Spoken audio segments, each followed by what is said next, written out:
Hi friends, welcome to Rithya vibe. இன்றைக்கி நம்ம சுவையான முருங்கைக்காய் சாம்பார் பண்ண போகிறோம். வாங்க எப்படி பண்ணுறதுன்னு பார்க்கலாம். ஃபஸ்ட்டு பருப்பு வேக வச்சுக்கலாம். 1 கப் துவரம்பருப்பு எடுத்துருக்கேங்க. அது கூட ஒரு 5-6 பல்லு பூண்டு சேர்த்துக்கோங்க. 2 மீடியம் சைஸ் தக்காளி சேர்த்துட்டு தேவையான அளவு தண்ணி ஊற்றி குக்கரில் 2 விசில் வச்சு எடுத்துக்கோங்க. இப்போ ஒரு பேனில் ஆயில் ஊற்றிக்கலாம். கடுகு போட்டுக்கோங்க.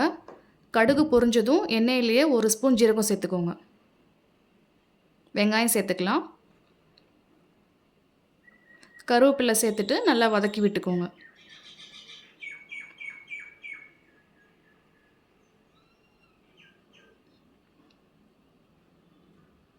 வெங்காயம் நல்லா வதங்கினதுக்கப்புறம் நம்ம முருங்கைக்காய் கட் பண்ணி வச்சுருக்கோம், அதையும் சேர்த்துக்கலாம்.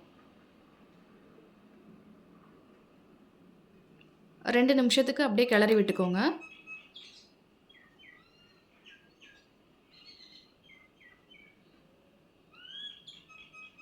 காய் வேகிறதுக்காக தண்ணி ஊற்றிக்கலாம். அது கூடவே நம்ம வேக வச்சுருக்க பருப்பு தண்ணியும் ஆட் பண்ணிங்கன்னா சாம்பார் இன்னும் டேஸ்ட்டாக இருக்கும்.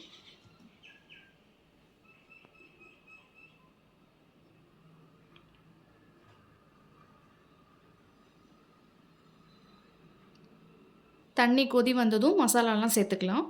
சாம்பார் தூள் 2 ஸ்பூன், மஞ்சத்தூள் 1/2 ஸ்பூன், மல்லித்தூள் 1 ஸ்பூன், பெருங்காயம், மிளகாத்தூள், உப்பு தேவையான அளவு சேர்த்துக்கோங்க. இதெல்லாம் சேர்த்துட்டு லைட்டாக ஒரு கிளறிட்டு வேகிறதுக்காக ஒரு 10 நிமிஷம் மூடி வச்சுக்கோங்க.